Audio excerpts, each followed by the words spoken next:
The weekly staff meeting at Westridge Town Hall began like any other, with papers shuffling and council members adjusting microphones. Deputy Administrator Sarah Collins had been taking minutes for these meetings for 3 years, and she prided herself on capturing every detail with clinical precision. Government officials carried themselves with a certain authority, confident posture, practiced smiles, eyes that calculated political angles with every glance. The slender woman sitting in the back row of the public gallery had none of that bearing. Before we jump back in, tell us where you're tuning in from, and if this story touches you, make sure you're subscribed, because tomorrow I've saved something extra special for you. She couldn't have been more than 5'5", dressed in a simple navy blazer over a white blouse, her copper hair pulled into a neat bun that made her look like a graduate student. Wire-framed glasses reflected the fluorescent lights every time she shifted position, and her attention never wavered from the proceedings. She'd been attending these meetings for weeks, just sitting quietly while making occasional notes in a leather-bound journal. Probably some journalism student working on a thesis, Collins muttered to her colleague, Mark Peterson, the town's communications director. Happens every semester. Peterson glanced toward the back of the room. In this town, nothing happens here that would interest a journalist. She's wasting her time. What Collins didn't know was that the woman's name was Eleanor Reed, and 3 years ago she had been one of the Department of Defense's most respected investigative analysts. Her code name, Verity, had once opened classified doors and verified intelligence that had saved countless lives. But that was before the incident that changed everything, before she had disappeared into the gray zone between public service and private citizen, between truth seeker and truth teller.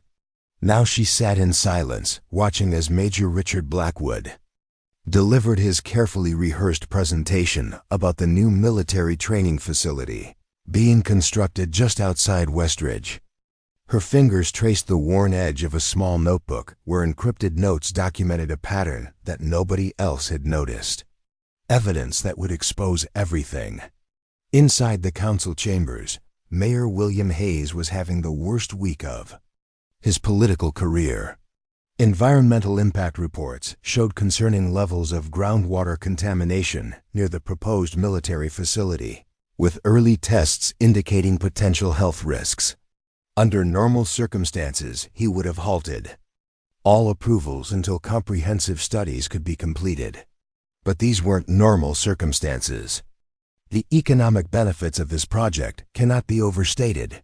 Major Blackwood continued, his voice carrying the practiced authority of someone accustomed to unquestioned compliance. Over 300 jobs for local residents, millions in tax revenue, and positioning Westridge as a vital center for national security operations. Hayes studied the council members' expressions with growing concern. Most seemed captivated by Blackwood's polished presentation and impressive digital renderings of the facility. Only Councilwoman Diana Martinez maintained a skeptical expression, periodically reviewing the environmental data on her tablet. "What about the groundwater contamination reports?" Martinez asked, her voice cutting through the room's approving murmurs. "These readings show chemical concentrations significantly above acceptable levels." Major Blackwood's smile never faltered. Those preliminary findings were based on outdated testing methodology. Our more comprehensive assessment, conducted by Millennium Environmental Solutions, found no significant contamination issues. He gestured to a man in an expensive suit sitting in the front row. "Dr. Wesley from Millennium can address any technical questions." Through the large windows of the council chambers, Hayes could see protesters gathering outside, their numbers growing despite the unseasonable rain. Signs demanding clean water and health before wealth were visible even through the water-streaked glass. Public opposition was mounting daily, fueled by rumors and now, it seemed, by actual evidence. Outside in the gallery, Eleanor felt her secure phone vibrate in her blazer pocket. The device was specialized hardware, modified with encryption. protocols that weren't available to the public. Only a handful of former colleagues had this number, and most believed she had moved on to corporate consulting after leaving government service. She discreetly checked the message. Confirmed. Millennium Environmental is a shell company. Military. Knew about contamination for 7 months. Documentation attached. Eleanor felt her pulse quicken, but her expression remained neutral. The information confirmed what she had suspected for weeks. This wasn't just about cutting corners or rushing. Approvals. This was a deliberate cover-up of environmental data that showed dangerous levels of chemical compounds already present in the area. Compounds that would be exacerbated by the new facility's operations. Back in the council chambers, Dr. Wesley was presenting slides showing perfectly acceptable environmental readings. As you can see from our comprehensive testing, all chemical concentrations fall well within EPA guidelines. The concerns raised by earlier testing were based on isolated samples that don't reflect the overall environmental quality of the area. Eleanor watched as council members nodded, relieved to have scientific reassurance that they could approve the economically beneficial project without health concerns. Only Martinez continued to look unconvinced, flipping between the original reports and Millennium's new data with a furrowed brow. Eleanor had spent the past month piecing together the truth. After leaving her position at the Department of Defense following a classified intelligence dispute, she had focused her analytical skills on private investigations.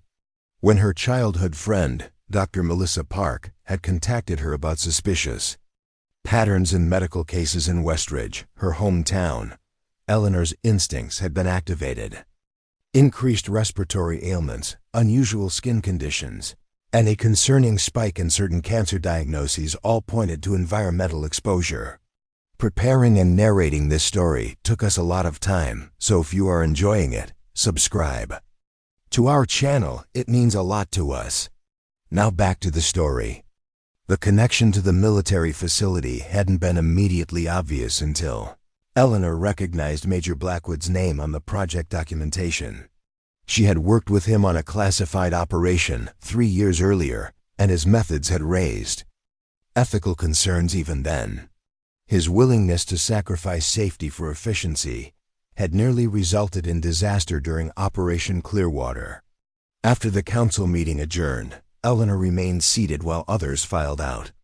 She watched as Major Blackwood gathered his materials, exchanging congratulatory handshakes with several council members. His confidence was absolute. The project would be approved at next week's vote.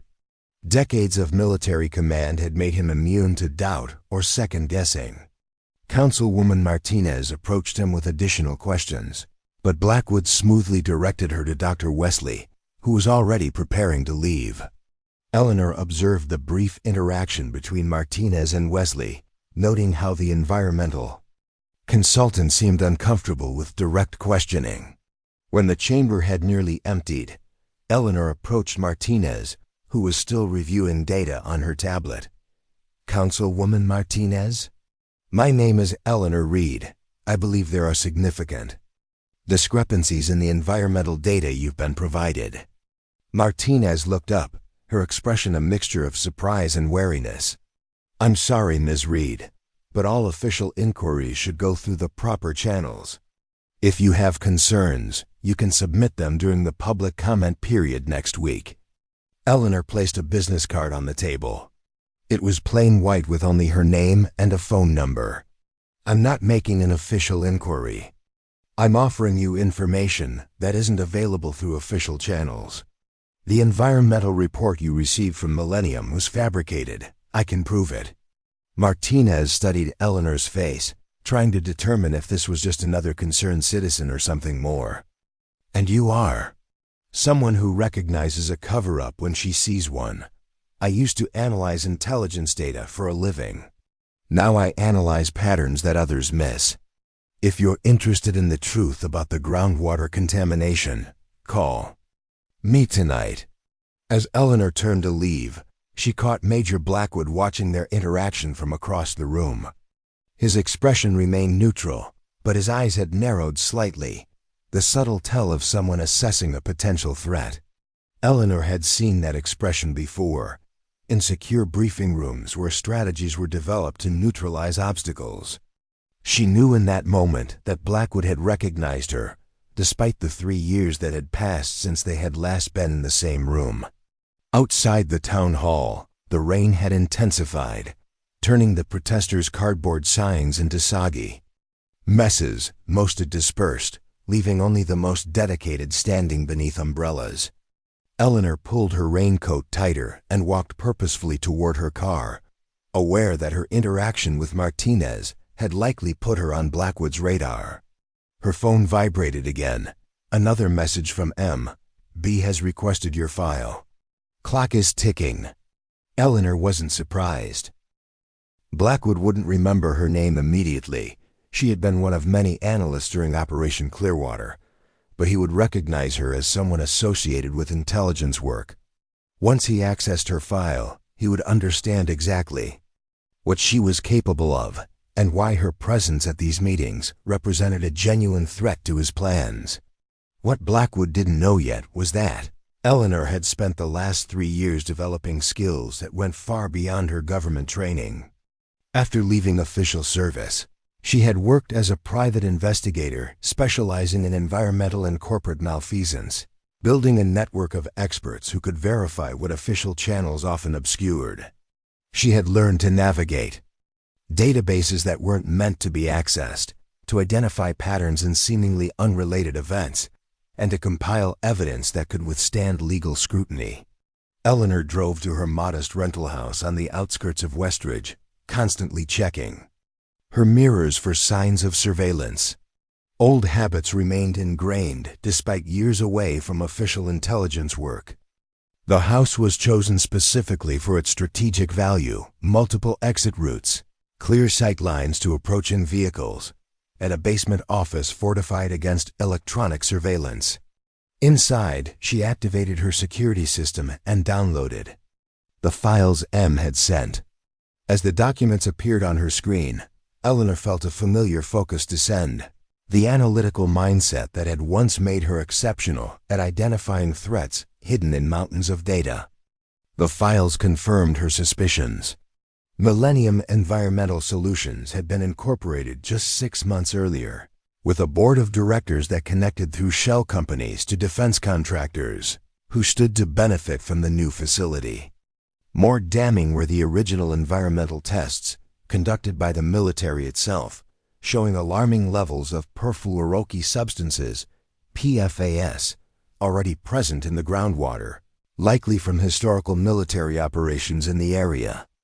Building the new facility would not only expose more people to these chemicals, but would introduce additional compounds that, when combined with existing contamination, created a potentially catastrophic health risk. The military's own scientists had documented this risk in internal memos, which had then been buried beneath classification protocols. Eleanor organized the evidence methodically, creating a timeline that demonstrated deliberate concealment. This wasn't negligence or bureaucratic oversight. It was a calculated decision to prioritize military objectives over public health.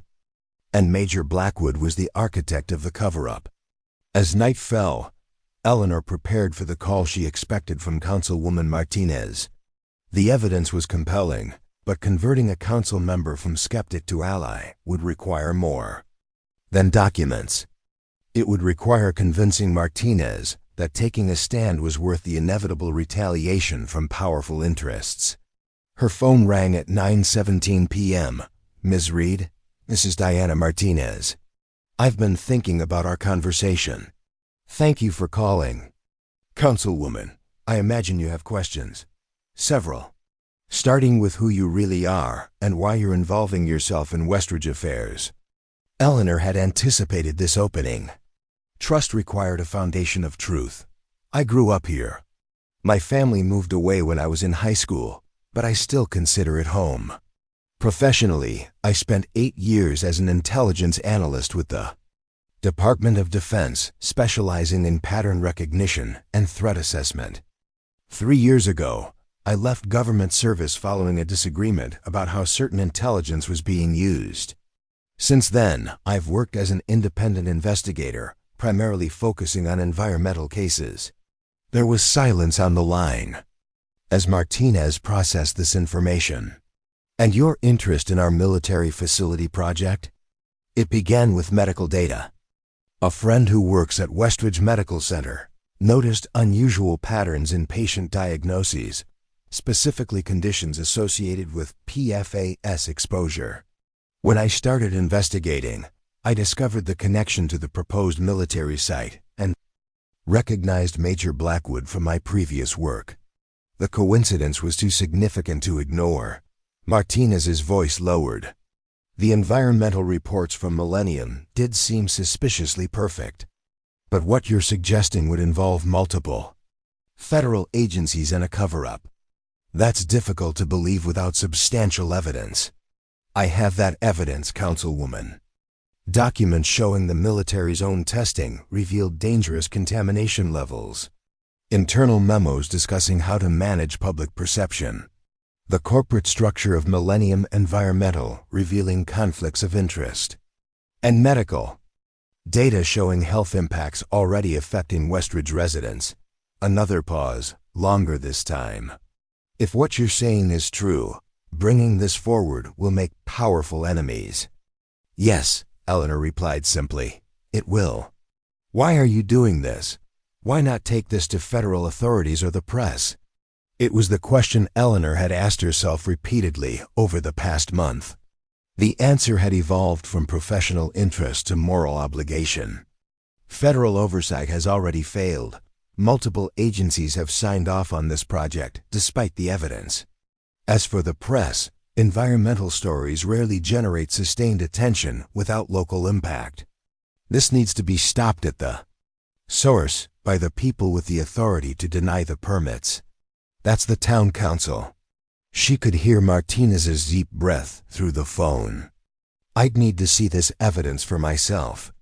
Not files sent electronically, original documents, explained in person. Understood. I can meet you tomorrow. Not at your office or my home. Somewhere public but private enough for conversation. They agreed on a location, a coffee shop near the community college. Busy enough to discourage eavesdropping, but quiet enough for serious discussion. Eleanor knew that by meeting Martinez, she would be stepping fully into Blackwood's sight lines. Once he confirmed her identity through her file, surveillance would be inevitable. The clock was indeed ticking. After ending the call, Eleanor continued preparing her evidence packages. She created 3 identical sets, one for Martinez, one for a trusted journalist at the regional newspaper, and one secured in an encrypted cloud server that would automatically release to multiple recipients if she failed to enter a daily code. Precautions born from years of understanding how powerful interests protected themselves. As midnight approached, her secure phone vibrated with another message from M. B has your file. Security detail assigned to monitor. Classified as person of interest under Project Sentinel protocols. Project Sentinel. Eleanor felt a chill despite the warmth of her office. That classification granted Blackwood significant operational latitude surveillance, communication interception, even detention under certain circumstances. The project had been created to monitor potential domestic threats to military operations, with deliberately vague parameters that could be broadly interpreted. Eleanor had never expected to find herself on the opposite side of protocols she had once helped implement. The irony wasn't lost on her, but there was no time for reflection. Being classified under Project Sentinel meant her timeline had compressed dramatically. She needed to transfer the evidence to Martinez and activate her contingency plans before Blackwood could neutralize her as a threat. She spent the next 3 hours finalizing her documentation, then crashed on the couch for a few hours of restless sleep. Dreams of classified briefing rooms and redacted documents followed her into unconsciousness, merging with memories of Westridge as she had known it in childhood before economic decline had made the town vulnerable to promises of military Investment regardless of the health costs. Morning arrived with the sound of rain against the windows. Eleanor performed her standard security check of the property perimeter before preparing for the day. No obvious surveillance vehicles, but she knew better than to expect amateur techniques from a sentinel operation. Modern surveillance was sophisticated, often utilizing resources from multiple agencies without revealing their connections. She dressed professionally but inconspicuously, charcoal pants, white blouse, and the navy blazer that had become her unofficial uniform. The leather messenger bag she carried contained the evidence files, a tablet with encrypted backups, and the secure phone that connected her to M and a small network of former colleagues who shared her ethical concerns about how intelligence capabilities were being deployed. The drive to the coffee shop took 12 minutes. Eleanor used counter-surveillance techniques automatically, varying her speed, taking unnecessary turns, watching for vehicles that appeared at multiple points along her route. She identified 2 potential surveillance units, but couldn't confirm whether they were connected to Blackwood or simply coincidental. The coffee shop was busy with morning customers, many of them students from the nearby community college. Eleanor selected a table in the corner that offered a view of both the entrance and the emergency exit. She ordered a black coffee and waited, reviewing mental scenarios for how the conversation with Martinez might unfold. Martinez arrived precisely on time, dressed casually in jeans and a sweater rather than her usual council attire, an attempt to avoid drawing attention. Eleanor appreciated the councilwoman's instinctive operational security, despite her lack of intelligence training. "Thank you for coming," Eleanor said as Martinez sat down. "I recognize the risk you're taking by meeting me." Martinez's expression was guarded, but determined. "I haven't agreed to anything yet. I'm here to see evidence, not conspiracies." Eleanor nodded and slid a thumb drive across the table. "This contains everything. The original military environmental assessments, internal communications about concealing the results, the corporate registration documents for Millennium Environmental showing their connections to defense contractors, and medical data showing increased health issues consistent with PFAS exposure." Martinez pocketed the drive without examining it. "Assuming these documents are legitimate, what exactly are you expecting me to do? I'm one vote on a 7-member council, most of whom are enthusiastic about the economic benefits this facility promises. You're also the only council member with a background in environmental science. Your opinion carries weight. If you raise concerns publicly, it creates space for others to question the narrative that's been constructed." Martinez's eyes narrowed. "You've researched me. I research everything that matters to my investigations. Your doctoral work on groundwater contamination makes you uniquely qualified to understand what these chemicals mean for Westridge's future." The councilwoman sipped her tea, considering. "Even if everything you've shown me is legitimate, Major Blackwood has considerable influence. The military doesn't respond well to public challenges." Eleanor leaned forward slightly. 3 years ago, I was part of an intelligence team that assessed environmental impacts of military operations. During Operation Clearwater, we identified serious contamination risks at a training facility similar to what's being proposed here. Major Blackwood was the commanding officer. He classified our findings, removed our team from the project, and proceeded with operations.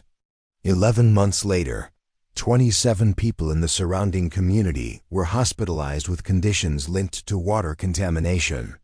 Martinez's expression shifted from skepticism to concern. This happened before? Why wasn't it public? Military classification, national security justifications, and significant pressure on local officials. Sound familiar? Martinez was silent for several moments, processing the implications. "You're suggesting this is a pattern." "It's more than a pattern. It's a methodology. Blackwood has been promoted twice since Operation Clearwater, partly Because he delivers results without environmental complications, slowing military objectives. Eleanor removed a sealed envelope from her bag. This contains contact information for 3 people: a hydrologist who can verify the contamination data, a former military environmental officer who worked on the original assessment, and a doctor who treated patients affected by the previous incident. They're willing to speak with you confidentially. Martinez took the envelope, her professional skepticism now visibly competing with genuine concern. If what you're saying is true, stopping this project would mean opposing the Pentagon, multiple federal agencies, and significant economic interests in Westridge. The political consequences would be severe, Eleanor finished for her. Yes, but the health consequences of proceeding would be worse, much worse. Their conversation was interrupted by Eleanor's phone vibrating with an urgent pattern. She checked the message from M. Be moving to contain situation. Team en route to your location. 10 minutes max. Eleanor pocketed the phone smoothly, not allowing her expression to reveal the sudden acceleration of her timeline. Councilwoman, our time is more limited than I anticipated. I need your decision now. Will you review the evidence and consider taking a public stand? Martinez seemed startled by the abrupt shift. I need time to verify. We don't have time, Eleanor said, her voice low and urgent. Major Blackwood knows I'm meeting with you. People are coming to ensure this conversation ends here. If you leave with that drive and those contacts, you're committing to this fight. If not, leave them on the table and walk away now. The councilwoman's eyes widened, political calculation giving way to the sudden reality of what she was involving herself in. This wasn't just controversial policy. It was something people were actively trying to suppress. Martinez stood, clutching her purse with the thumb drive inside. I'll review everything tonight. If your evidence holds up, I'll contact the environmental officer first. She hesitated. What will you do now? Eleanor's calm was the product of years facing high-pressure situations. Continue gathering evidence while I still can. Be careful, councilwoman. Once you start asking questions, you'll be watched too. After Martinez left, Eleanor remained for exactly 3 minutes. Enough time to establish that her meeting had concluded naturally, but not long enough to be present when Blackwood's team arrived. She exited through the emergency door, triggering an alarm that would create momentary confusion, and walked briskly toward a pre-positioned rideshare vehicle she had scheduled through an anonymous account. As the car pulled away, she saw 2 unmarked vehicles pull into the coffee shop parking lot. Black SUVs with government plates partially obscured. Blackwood wasn't being subtle anymore. The operation had shifted from surveillance to intervention. Eleanor directed the driver to the community college, paid in cash, and immediately transferred to a bus heading downtown. Her training in evasion techniques had been supplemented by 3 years of practical experience, investigating corporations and government agencies that preferred their activities remain unexamined. She knew how to disappear temporarily, how to create windows of operational freedom. What she needed now was access to the one piece of evidence that would break Blackwood's cover-up completely: the original soil samples taken from the proposed facility site. According to her sources, these samples had been collected during the initial survey, but subsequently replaced with clean samples for the official testing. If she could obtain even one of the original samples and have it independently tested, no amount of bureaucratic maneuvering could maintain the fiction that the site was safe. The samples were stored in a laboratory at Westridge Community College, where Dr. Nathan Chun, a geology professor who had consulted on the initial survey, had quietly preserved them despite instructions to destroy all original materials. Chun was a former environmental activist who had recognized the unusual insistence on discarding samples as a red flag. Eleanor's plan was to meet Chen, secure a sample, and deliver it to a private laboratory in the neighboring state where an associate could conduct independent testing. With physical evidence that couldn't be explained away, Blackwood's careful construction would collapse. What she didn't know yet was that Blackwood had already identified Chen as a potential weakness in his operation. By the time her bus reached the community college, the scenario she had carefully planned was about to collide with a counter-operation already in motion, accelerating a confrontation that would transform her from anonymous investigator to the center of a very public storm. As Eleanor approached the science building, she noticed the increased security presence. 2 uniformed guards where normally there was none, and a black SUV parked near the service entrance. She altered her approach, using the student center as cover before accessing the science building through a secondary entrance normally used by maintenance staff. The hallways were quiet between classes, allowing her to move toward Chen's laboratory without drawing attention. She had memorized the building layout during previous visits, noting camera positions and security protocols. The college's security infrastructure was minimal, designed to prevent theft of equipment rather than unauthorized access by someone with her training. When she reached Chen's lab, however, she found the door ajar and the professor's workspace in disarray. Files were open on the desk, cabinet drawers pulled out, and equipment moved from its normal precise arrangement. The refrigeration unit where environmental samples were stored stood open, its contents clearly searched.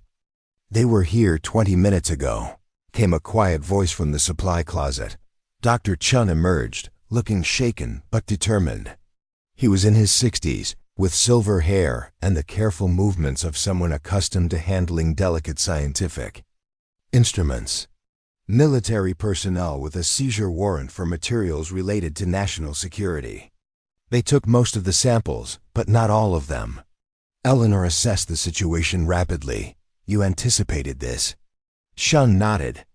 "After our last conversation, I prepared contingencies." He moved to a textbook on a nearby shelf, opening it to reveal a hollowed interior containing 2 sealed sample containers. "These are from the deepest test borings, showing the highest contamination levels. I documented the chain of custody in my personal journal and photographed them with location metadata before they were collected." Eleanor carefully placed the samples in a specialized container in her messenger bag. "Dr. Chen, they'll realize these are missing once they catalog what they seized. You need to leave campus, now." "I've already submitted my emergency leave request." "Family illness."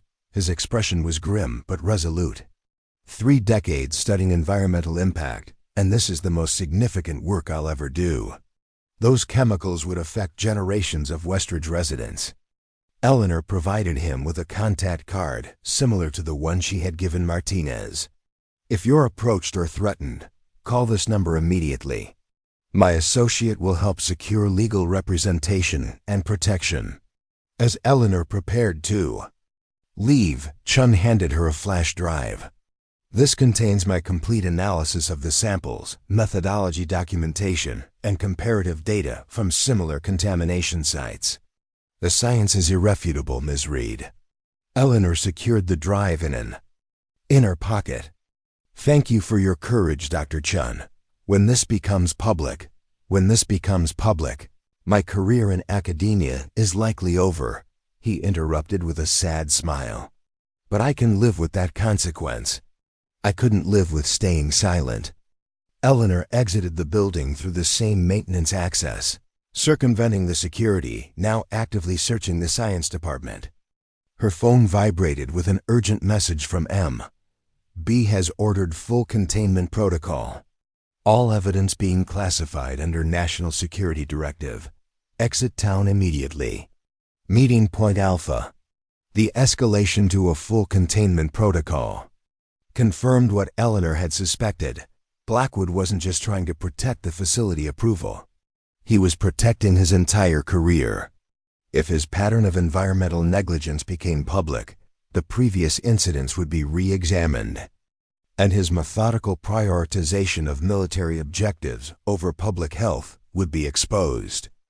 Meeting Point Alpha was a rural property 40 miles outside Westridge, owned through multiple shell companies by a trust connected to former intelligence officers who maintained an informal network for colleagues who found themselves on the wrong side of official operations.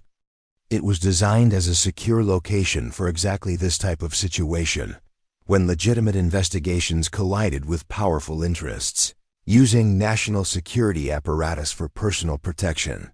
Eleanor needed to get the samples to the private laboratory before Blackwood's containment protocol could identify and neutralize that avenue. With military and possibly intelligence resources now actively deployed against her, conventional transportation was compromised. Traffic cameras, license plate readers, and facial recognition systems at transportation hubs would all be activated under the protocol. She needed assistance from someone Blackwood wouldn't be monitoring, someone with no obvious connection to her investigation. As she walked toward the campus exit, she made a decision that introduced significant personal risk, but offered the best chance for the evidence to reach its destination. Eleanor approached a student who was loading camera equipment into an aging hatchback, a film major named Jessica, whom she had interviewed during her preliminary research about campus activities near the proposed military site. Jessica had been documenting local environmental activism for her thesis project. "Jessica? It's Eleanor Reed. We spoke last month about your documentary." The student looked up, recognition dawning. "Oh, hi. Did you want to do another interview? I've got some great new footage from the protests. Actually, I need your help with something more important. It's related to your documentary subject, but it's complicated." Jessica's expression shifted from casual friendliness to cautious interest. "What kind of help?" Eleanor made a rapid assessment of the risks versus necessity. "I need someone to transport environmental samples to a laboratory in Greenfield.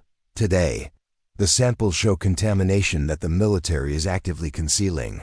Contamination that would affect everyone in Westridge." Jessica's eyes widened. "Are you serious?" "That's exactly what the protesters have been claiming, but without evidence. I'm completely serious. And I can't transport these samples myself because I'm being followed by people who don't want this evidence to reach independent testing." The student glanced around nervously. "This sounds kind of dangerous." "It is," Eleanor admitted. "I won't lie to you. But it's also vitally important. These samples could prevent thousands of people from being exposed to chemicals that cause cancer, birth defects, and immune disorders. Your documentary could become something much more significant than a student project."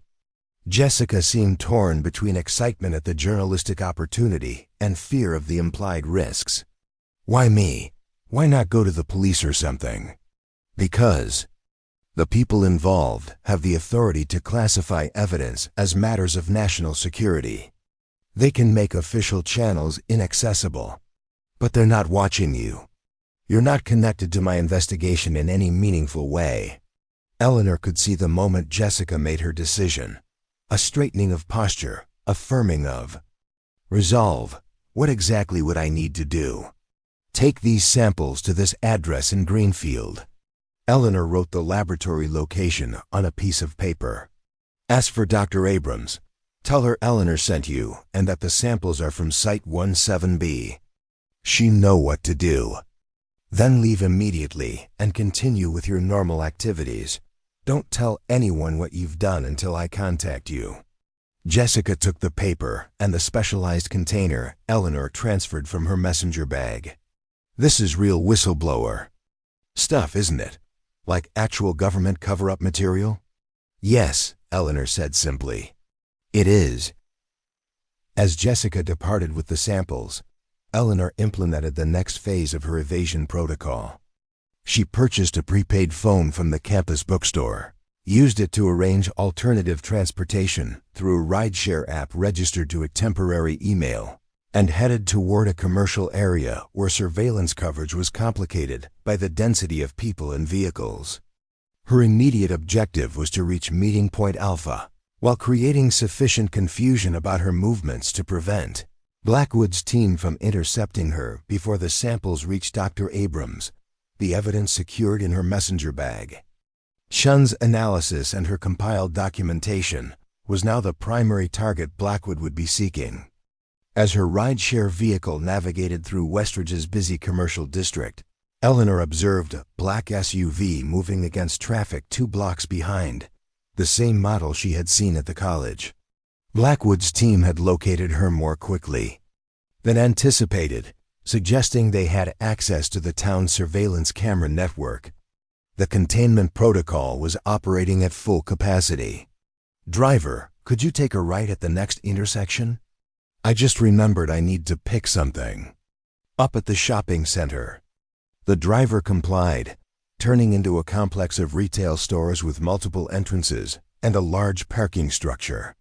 Eleanor directed him to the food court entrance, paid in cash, and entered the busy shopping center. She moved purposefully through the crowds, using the practiced techniques of someone who understood how to become visually unremarkable while moving through public spaces. The shopping center's multiple exits and lack of centralized security made it an ideal transition point. She exited through the opposite side, used her prepaid phone to summon another rideshare, and directed the new driver to a hotel 3 towns over, a misdirection that would consume resources as Blackwood's team attempted to confirm her location. From the hotel, she would implement her final extraction to Meeting Point Alpha, where she could coordinate with M and her network to prepare for the next phase, transitioning from evidence gathering to public disclosure. If Jessica successfully delivered the samples and Dr. Abrams confirmed the contamination levels, the scientific evidence would become the foundation for what would follow. Eleanor checked her secure phone for updates from M while her new rideshare driver navigated suburban streets toward the highway. The message waiting for her confirmed her worst fears. B has invoked SC7 protocol. All evidence now classified under Executive Order 13,526. Martinez being questioned by military security. Chun detained as material witness. Proceed with extreme caution. SC7 was a specialized classification protocol reserved for information deemed critical to national security operations. It allowed for extraordinary measures, including detention of civilians believed to possess classified materials. Blackwood was using the full weight of his military authority to crush her investigation before it could reach the public. Eleanor knew that once she reached Meeting Point Alpha, she would have a brief operational window before Blackwood's team identified the location. From there, everything would depend on whether the samples reached Dr. Abrams and whether the evidence could be transferred to individuals with the authority and platform to break through the classification barriers Blackwood was establishing. The confrontation was no longer about preventing a single contaminated facility from being built in Westridge. It had escalated into a direct challenge to the systems that allowed powerful figures to use national security classifications to hide actions that threatened public health. Eleanor had spent her career analyzing threats, identifying patterns, and providing information that protected people. Now she was using those same skills against the institution she had once served, because the threat had emerged from within. As her vehicle approached the highway that would take her away from Westridge, Eleanor looked back at the town where she had grown up, where children still played in parks and people still trusted that their government would protect them from invisible dangers. The weight of responsibility settled on her shoulders, not just for exposing Blackwood's cover-up, but for fundamentally challenging the system that made such cover-ups possible. The confrontation that would follow would test everything she had learned in government service and everything she had become since leaving it. Eleanor Reed, once code-named Verity for her unflinching commitment to truth, was about to demonstrate that sometimes the greatest service to one's country comes not from following orders, but from exposing those who abuse their authority at the expense of the people they've sworn to protect. Meeting Point Alpha wasn't what most people would imagine when they thought of a safe house. The weathered farmhouse sat on 20 acres of overgrown fields, its peeling white paint and sagging porch suggesting abandonment rather than active use. That was precisely the point. The property appeared in county records as belonging to an elderly couple who had moved to Florida years ago, leaving the house to slowly deteriorate. No connection to former intelligence officers, no digital footprint that would flag it in automated searches. Eleanor arrived as sunset painted the western sky in deepening shades of orange. She had switched vehicles twice more after leaving Westridge, using a series of pre-arranged transportation methods designed to break any surveillance trail. The final leg was a 5-mile hike through dense woodland, approaching the property from the direction opposite the access road. The house's dilapidated exterior concealed a carefully maintained interior. Solar panels hidden beneath damaged roofing provided power to sophisticated security and communication systems. Satellite internet operated through multiple proxy servers. The basement contained supplies sufficient for a month-long stay and an extensive archive of legal and journalistic resources for whistleblowers facing government retaliation. Eleanor found M waiting in the kitchen, a laptop open beside a cooling mug of coffee. Melissa Park, the mime but secure messages, had been Eleanor's closest colleague at the Department of Defense. When Eleanor had left government service following the Operation Clearwater dispute, Melissa had remained, using her position to monitor situations where national security justifications were being misused to conceal misconduct.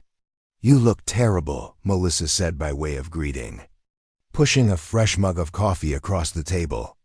Eleanor accepted it gratefully. Hiding from military security teams while carrying classified evidence will do that to a person. Melissa's expression was grim.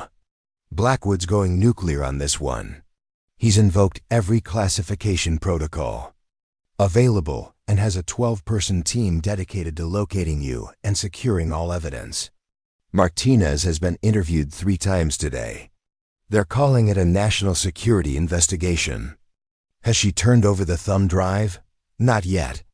She's lawyered up, smart woman.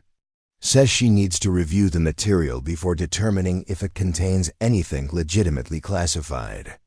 Her environmental science background gives her enough credibility to stall them temporarily. Eleanor nodded, relieved that the councilwoman was holding firm. What about Chen? Melissa's expression darkened. Being held as a material witness under military jurisdiction. They're claiming he stole government property by retaining those soil samples. The samples weren't collected under military authority. The initial survey was conducted by the town's Environmental Compliance Office before the military was even involved. Facts aren't Blackwood's primary concern right now. Containment is. Melissa closed her laptop. Any word from your courier? About the samples? Eleanor checked her secure phone. Nothing yet. If everything went according to plan, she should have reached Dr. Abrams about 2 hours ago. And if it didn't go according to plan? The question hung in the air between them. Both women understood the implications of failure, not just for their investigation, but for the health of thousands of Westridge residents who would be exposed to contaminants if the military facility proceeded as planned. Then we move to contingency B. I still have Chun's complete analysis and my compiled evidence. It's not as powerful without the physical samples, but it's enough to raise serious questions. Eleanor unpacked her messenger bag, spreading documents across the kitchen table. Maps showing groundwater flow patterns from the proposed facility. Site toward Westridge's main water supply. Medical records with identifying information redacted, showing increased diagnoses consistent with PFAS exposure. Internal military communications discussing the PR complications of the original environmental findings. Melissa reviewed the materials with practiced efficiency. This is compelling, but without the physical samples or Chun's expert testimony. Blackwood will discredit it as circumstantial and theoretical. He'll argue that actual testing showed no contamination issues. That's why the samples are so critical. Once Dr. Abrams confirms the contamination levels independently, no amount of classification can erase the scientific reality. Eleanor's phone vibrated with an incoming message. Both women tensed as she checked the screen. It's from Dr. Abrams. Samples received in preliminary testing confirm significant contamination. Full analysis underway. Young courier was followed. From lab, advised her to go to public location immediately. Melissa exhaled sharply. They tracked your film student. But not until after she delivered the samples. That's what matters. Eleanor began pacing the kitchen, her mind racing through implications and next steps. Blackwood's team will question her, but she doesn't know enough to compromise our position. Meanwhile, we have confirmation of the contamination from an independent laboratory. A laboratory whose findings Blackwood will immediately move to classify and discredit. Eleanor stopped pacing and turned to face her colleague. That's why we need to accelerate our timeline. Dr. Abrams is a recognized authority in environmental toxicology with an impeccable reputation. If we can get her preliminary findings to multiple outlets simultaneously before Blackwood can contain them, the classification becomes untenable. Once the information is public, attempting to classify it only validates its importance. Melissa looked skeptical. You're talking about deliberately releasing information that's now officially classified under national security protocols. That crosses a line that puts you in a very different legal category. I'm talking about preventing a public health disaster by exposing deliberate deception. The classification wasn't implemented to protect national security. It was implemented to protect Blackwood's career and the military's liability. The argument was familiar territory for both women.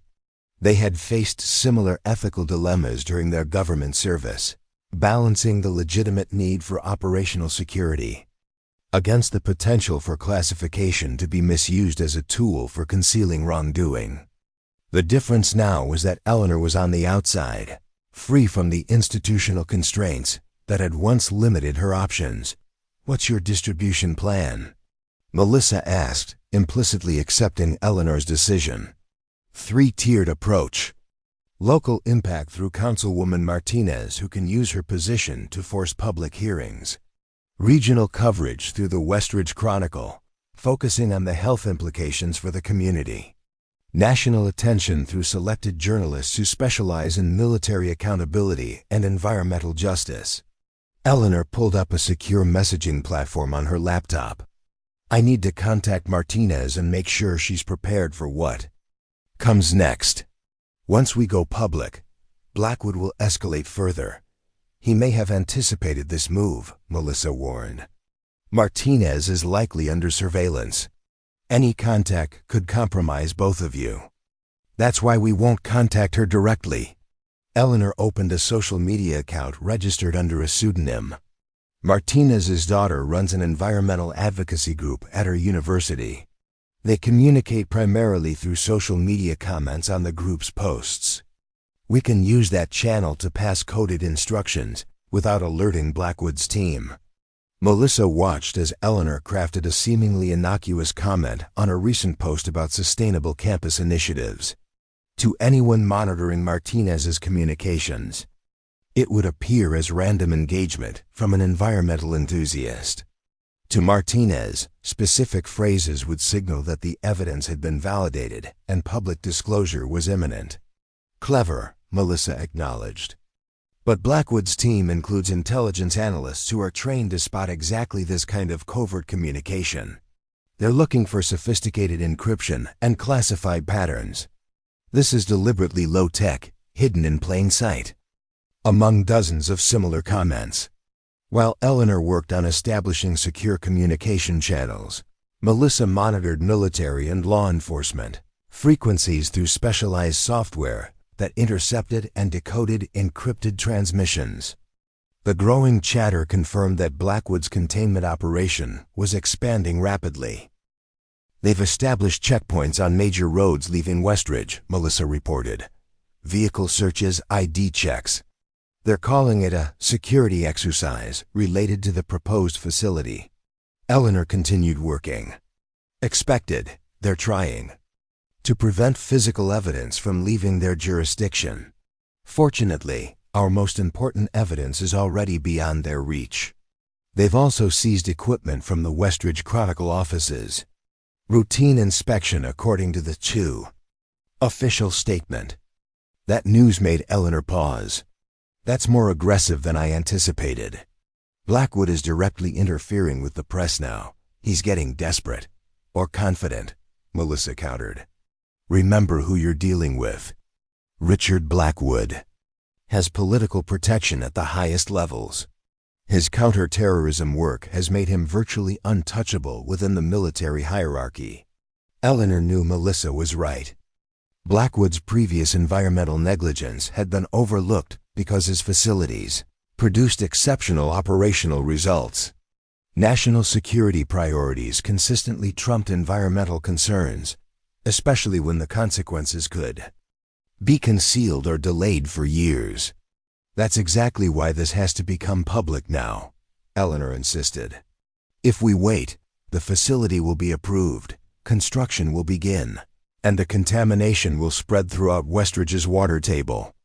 By the time people start getting sick, the causal connection will be obscured and denied. Her secure phone vibrated with another message from Dr. Abrams. Comprehensive analysis confirms PFAS levels at 340 times EPA advisory limit. Multiple additional carcinogens present. Full report and methodology documentation complete. Military personnel have visited laboratory requesting access to potentially classified materials. Legal team denying access pending warrant. Eleanor showed the message to Melissa. We're running out of time. Blackwood's team has tracked the samples to Abrams' laboratory. They'll have a classified material seizure warrant within hours. Then we need to ensure the findings are distributed before that happens. Both women worked with practiced efficiency, preparing information packages customized for different recipients. For Martinez, detailed scientific data that would stand up to expert scrutiny during public hearings. For the Westridge Chronicle, a more accessible summary focusing on health implications for local residents. For national journalists, broader context connecting this incident to Blackwood's previous environmental negligence at other military installations. Distribution needs to be simultaneous, Eleanor explained as she worked. If Blackwood can contain the story at any single point, he'll isolate and discredit that source before the information can spread. Melissa nodded, understanding the strategy. Classic information flooding. Overwhelm containment resources by creating too many disclosure points to control. As midnight approached, their preparations were interrupted by a proximity alert from the property's security system. Motion sensors had detected vehicle movement on the access road, still a mile from the house, but approaching slowly with headlights off. Melissa accessed the security camera feed on her laptop. 2 vehicles, military-grade SUVs. They've found us. Eleanor remained focused on finalizing the information packages. Sooner than expected, but not surprising. We need 10 more minutes to complete the distribution sequence. Then we implement evacuation protocol. How did they locate this property so quickly? Melissa wondered, gathering essential equipment for their departure. It's not connected to either of us in any system they should have access to. Eleanor considered the possibilities as she worked. Probably traced one of our secure communications. Blackwood would have prioritized signal intelligence resources once he understood what we were pursuing. The security feed showed the vehicle stopping a quarter mile from the house, disgorging personnel who began to advance on foot through the surrounding fields. Their movements were disciplined and coordinated. Military security specialists, not local law enforcement. 6 minutes until they reached the house perimeter, Melissa reported, her voice professionally calm despite the escalating danger. Eleanor completed the final information package and initiated the distribution sequence. Encrypted files began uploading to secure servers, that would automatically forward them to the designated recipients at precisely 6 a.m. when news teams began their morning preparations and government officials checked their overnight communications. Distribution sequence initiated. Once it starts, even we can't stop it. Melissa closed her laptop and placed it in a specialized case designed to block tracking signals. Evacuation route: northeast through the forest. There's a maintenance shed for the state park 2 miles in that direction. I've arranged transportation from there. They gathered only essential equipment. The evidence was now digital and distributed, making physical documents unnecessary. The farmhouse had been designed with multiple concealed exits specifically for situations where the primary access routes were compromised. Eleanor led them through a root cellar that connected to a tunnel originally built during Prohibition, emerging in a dense thicket 200 yards from the house. As they moved silently through the darkened forest, Eleanor's mind was already focused on the next phase. Distributing the evidence was only the beginning.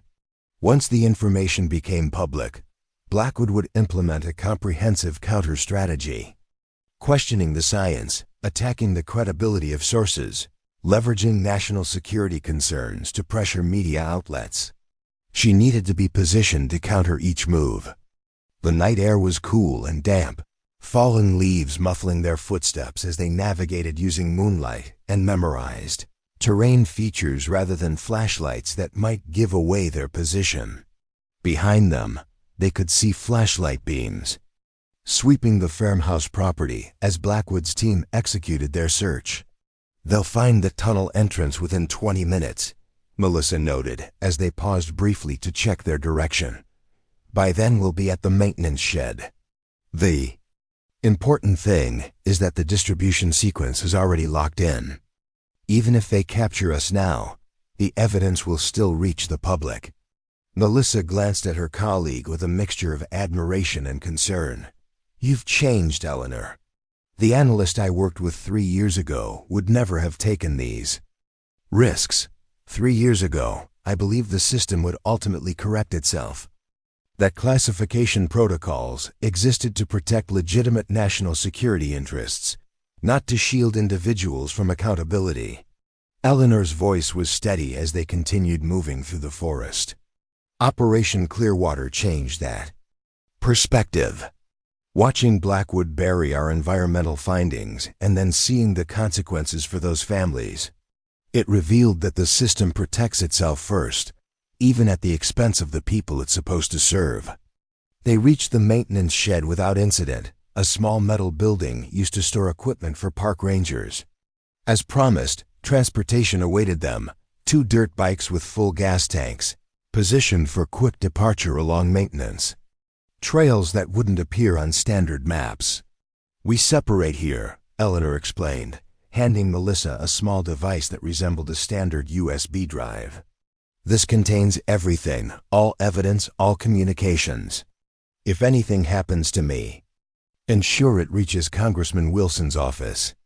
He chairs the oversight committee that could launch an independent investigation beyond Blackwood's control. Melissa accepted the device, securing it in an inner pocket. Where will you go? Back to Westridge. That's insane. Blackwood's team will be looking for you everywhere in that town. Eleanor checked the dirt bike, ensuring it was ready for immediate departure. Exactly, which means I need to be there when the evidence becomes public. Martinez will need support when she presents the findings at the Emergency Council meeting tomorrow. Dr. Chun will need legal representation to counter the material witness detention. The student who transported the samples will need protection from intimidation. You can't protect everyone, Eleanor. Blackwood has the resources of the entire military security apparatus. I don't need to protect everyone. I just need to ensure that the truth reaches the public decisively enough that Blackwood can't contain it. Eleanor started the dirt bike, its engine surprisingly quiet, modified for operations requiring minimal sound signature. The most dangerous period is the first 24 hours after disclosure. If the evidence survives that initial containment effort, it becomes exponentially harder to suppress. Melissa knew better than to argue further. She had seen this determination in Eleanor before, during critical intelligence operations where lives hung in the balance. Instead, she provided final operational details. Communications blackout protocol until 0800 hours. If you're not compromised, reconnect through channel 7.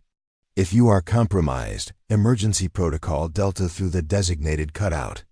Eleanor nodded her understanding of the protocols they had both used during covert operations. Be safe. And thank you for remaining on the inside all these years. None of this would have been possible without your access. Just make sure it's worth the risk. Make sure Blackwood can't bury this like he buried Clearwater. With that final exchange, they departed in separate directions, Melissa heading toward a regional airport, where she would return to her official position with no provable connection to the evidence distribution. Eleanor taking a circuitous route back toward Westridge, where the most critical phase of the operation would unfold once the evidence became public. As she navigated the dirt bike along hidden maintenance trails, Eleanor reflected on the journey that had brought her to this moment. She had joined government service believing in the institutions that protected national security. Her disillusionment had come gradually, as she witnessed how those same institutions could be manipulated to serve individual interests rather than public welfare. The Operation Clearwater dispute had been the breaking point, when she had recognized that the system she served was capable of sacrificing innocent lives to maintain operational efficiency and protect careers. Her resignation hadn't been about abandoning her commitment to public service. It had been about finding a more authentic way to fulfill that commitment. Now racing through the darkness toward a confrontation that would determine whether powerful officials could continue hiding environmental hazards behind classification protocols. Eleanor felt a clarity of purpose that had been absent during her government service. The rules had changed, but her fundamental mission remained the same: to protect people from threats they couldn't see or defend against themselves. By dawn, she had reached the outskirts of Westridge, abandoning the dirt bike in a prearranged location and transitioning to less conspicuous transportation. The town was waking up to what appeared to be a normal day. Residents unaware that information was about to be released that would fundamentally change their understanding of the military facility many had welcomed as an economic salvation. Eleanor found temporary sanctuary in the home of Dr. Melissa, Park's elderly mother, a connection Blackwood's team wouldn't easily trace. From this location, she could monitor the unfolding situation while remaining beyond the immediate reach of the security teams now actively searching for her throughout Westridge. Mrs. Park, a retired high school principal who had taught Eleanor decades earlier, asked no questions when her daughter had called requesting this unusual favor. She simply prepared a spare bedroom and maintained a careful watch for unusual activity in the neighborhood. At precisely 6 a.m., the distribution sequence activated. Across Westridge and beyond, carefully prepared evidence packages began arriving at their destinations. Councilwoman Martinez received comprehensive scientific data documenting contamination levels and projected health impacts. The Westridge Chronicle received both technical reports and more accessible summaries for public consumption.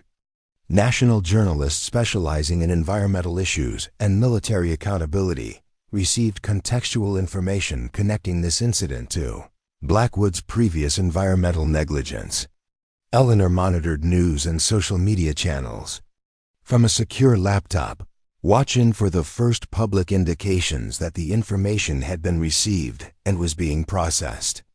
The initial response would reveal much about Blackwood's containment strategy and how effectively he had anticipated this move. At 7:23 a.m., the first public acknowledgement appeared, a social media post from the Westridge Chronicle announcing a developing story regarding environmental concerns at the proposed military facility site. The post was cautiously worded. indicating that editors were still reviewing documentation before publishing more detailed information. By 8 a.m., local radio stations were reporting that Councilwoman Martinez had called for an emergency town council meeting to discuss serious public health concerns related to the military facility. The town's social media accounts confirmed the meeting was scheduled for 2 p.m., an unusually rapid response that suggested Martinez had leveraged her position effectively.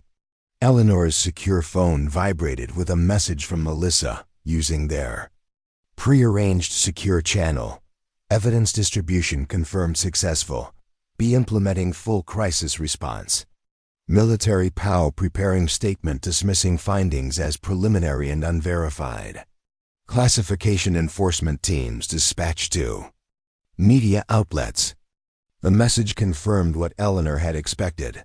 Blackwood was moving quickly to contain the disclosure, using both public relations strategies and direct intervention through classification enforcement. The next few hours would determine whether the evidence could gain sufficient public traction before being officially suppressed. At 9:15 a.m., the Westridge Chronicle published its first detailed article, headlined "Independent Testing Shows Dangerous Contamination Levels at Military Facility Site." The piece included quotes from Dr. Abrams about the preliminary findings, carefully avoiding specific technical details that might trigger immediate classification challenges. Eleanor checked her secure channels for updates on Dr. Chun's situation. His legal team had filed an emergency petition challenging his detention as a material witness, arguing that soil samples collected during a public environmental survey couldn't legitimately be classified as military secrets. The petition created additional pressure on Blackwood's containment operation, forcing his team to defend their actions in yet another forum. By mid-morning, national outlets had begun picking up the story, framing it as a potential conflict between environmental safety and national security interests. Several had connected the Westridge situation to previous incidents at military installations, creating exactly the pattern recognition that Blackwood had worked so hard to prevent. Eleanor monitored these developments with professional detachment, assessing which aspects of the containment were succeeding and which were failing. Blackwood's team had successfully pressured several local outlets to temporarily withhold reporting pending national security review, but they had failed to prevent the story from reaching regional and national platforms less susceptible to such pressure. At 11:30 a.m., a military public affairs officer delivered a statement dismissing the environmental concerns as based on incomplete and potentially contaminated samples that don't reflect official testing results.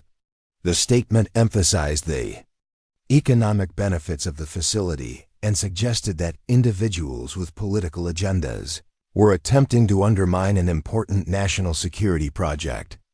Eleanor had anticipated this response. The military standard playbook for such situations relied on questioning the credibility of evidence, emphasizing broader benefits that would be lost if the project were delayed, and implying that opposition was politically motivated rather than substantively justified. What she hadn't fully anticipated was how quickly the Westridge community would mobilize in response to the information. By noon, hundreds of residents had gathered outside the town hall, many carrying hastily made signs referencing the contamination findings. Local environmental groups, previously dismissed as fringe activists, were suddenly joined by parents, teachers, and business owners concerned about potential health impacts. The public mobilization created a new dynamic that Blackwood's containment strategy wasn't designed to address. Military security teams could pressure media outlets and detain individual whistleblowers, but they couldn't suppress an entire community's response to information that directly affected their family's health. As the emergency council meeting approached, Eleanor prepared to emerge from her temporary seclusion. She had remained hidden while the evidence gained public traction, allowing the information to stand on its scientific merits rather than becoming immediately entangled with her personal credibility. Now that the fundamental facts were in public circulation, she could more effectively counter Blackwood's attempts to discredit the findings. She messaged Councilwoman Martinez through their secure channel. "Will attend council meeting. Evidence. Now established in multiple forums. B will attempt to discredit messenger rather than address substance. Prepared to testify regarding pattern of environmental negligence across multiple installations." The response came quickly. Understood. Public attendance exceeding capacity. Media presence significant. B representatives demanding closed session.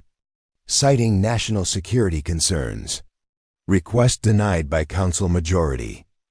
Eleanor smiled at this development. Blackwood was losing control of the narrative. His preference would be a classified briefing where he could leverage national security authorities to minimize the findings. A public meeting with media present created a completely different dynamic, one where classification protocols were much harder to enforce effectively. As she prepared to leave Mrs. Park's home for the council meeting, Eleanor reflected on how fundamentally the situation had transformed in just 24 hours. Yesterday, she had been a solitary investigator pursued by military security teams with virtually unlimited resources. Today, she was part of a community awakening to a threat that had nearly been concealed behind classification protocols and administrative procedures. The confrontation that would unfold at the town council meeting would not just determine the fate of a single military facility in Westridge.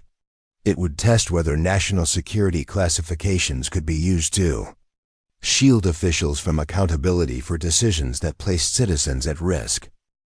It would challenge the balance between military authority and community autonomy. Most importantly, it would demonstrate whether ordinary citizens, armed with verified information, could effectively resist powerful interests that preferred they remain uninformed. Eleanor Reed, once a government intelligence analyst, now a whistleblower facing potential prosecution, straightened her blazer and prepared to publicly confront the system she had once served. The transformation from anonymous observer to central participant in a public controversy was not what she had envisioned when she began investigating unusual medical patterns in her hometown. But she had long ago learned that the most important battles were rarely the ones you chose, they were the ones that found you, when you recognized a truth that others were determined to hide. The Westridge Town Hall had never seen a crowd like this. People filled every seat, lined the walls, and spilled out into the hallways.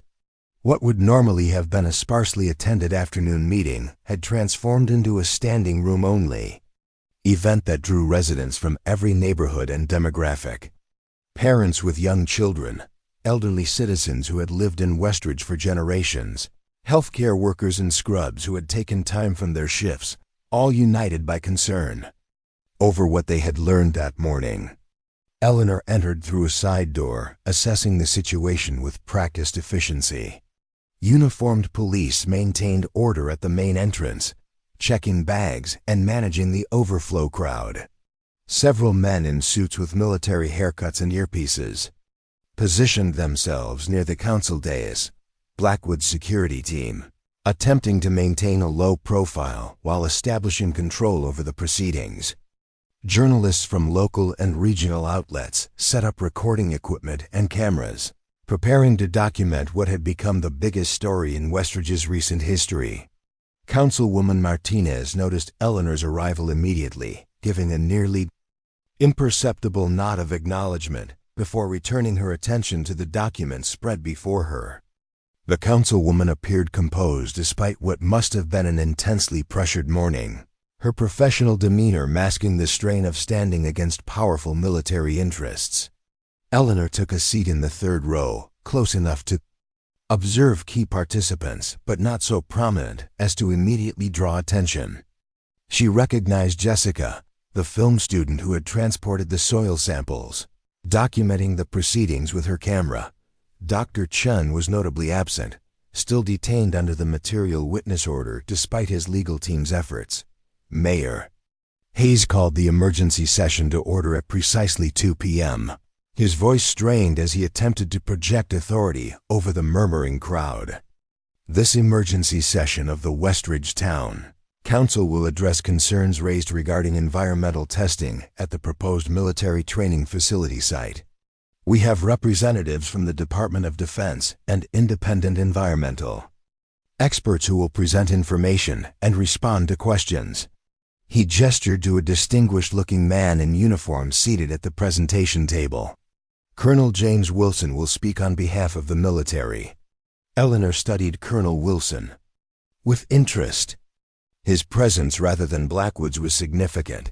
The military had sent someone without direct involvement in the cover-up, likely hoping to create distance between the institution and the individual decisions that had led to this crisis.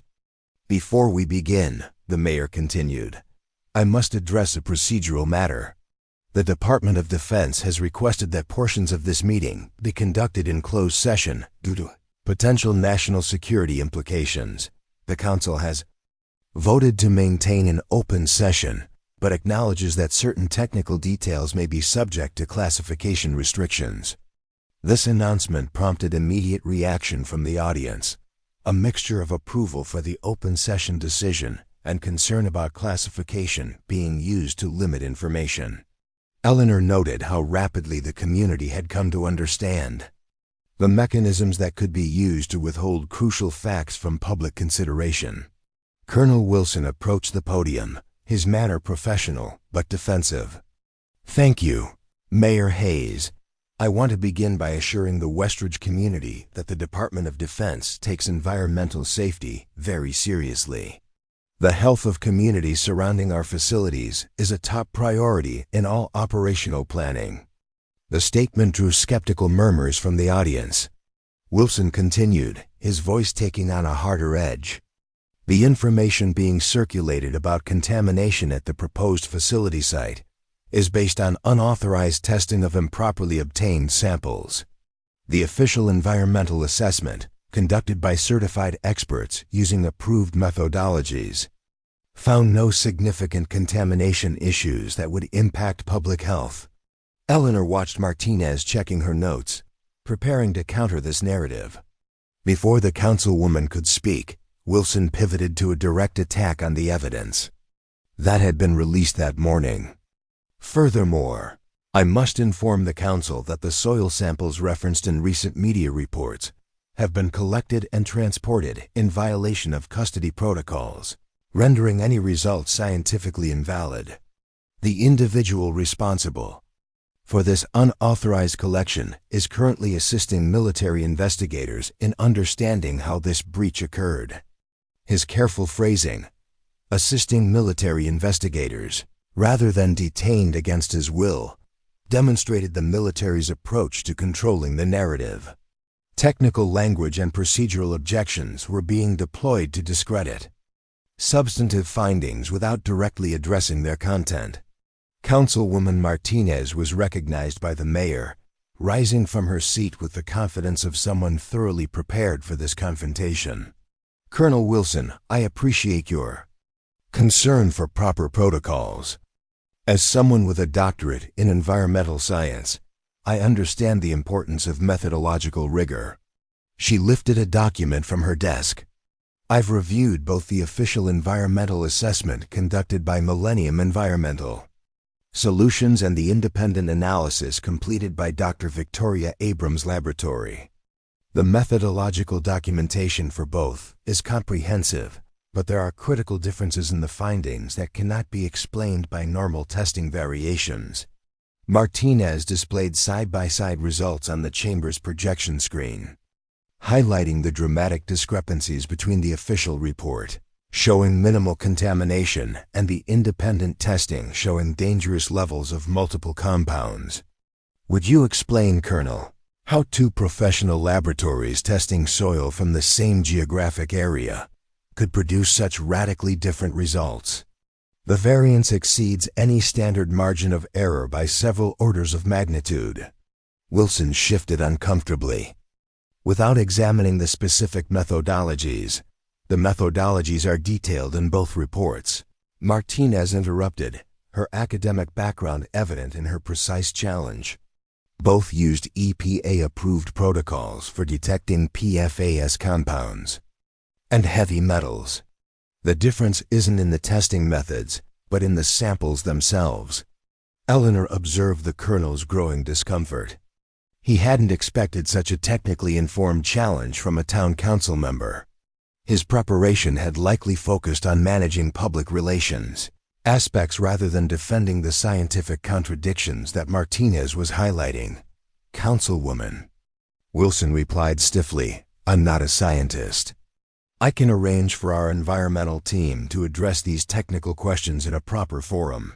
What I can tell you is that the official assessment was conducted according to all applicable regulations and standards." "That doesn't answer the fundamental question," Martinez persisted. "How do you explain results that differ by factors of hundreds or even thousands in concentration levels of known carcinogens?" Before Wilson could formulate a response, a new voice entered the discussion. Dr. Wesley from Millennium Environmental, the company that had conducted the official assessment. "If I may," Wesley interjected, approaching the podium, "the discrepancy likely results from contamination during the unauthorized collection process.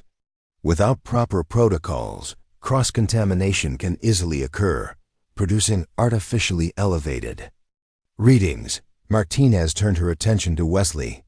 "Dr. Wesley, your company was formed 6 months ago, specifically to conduct this assessment.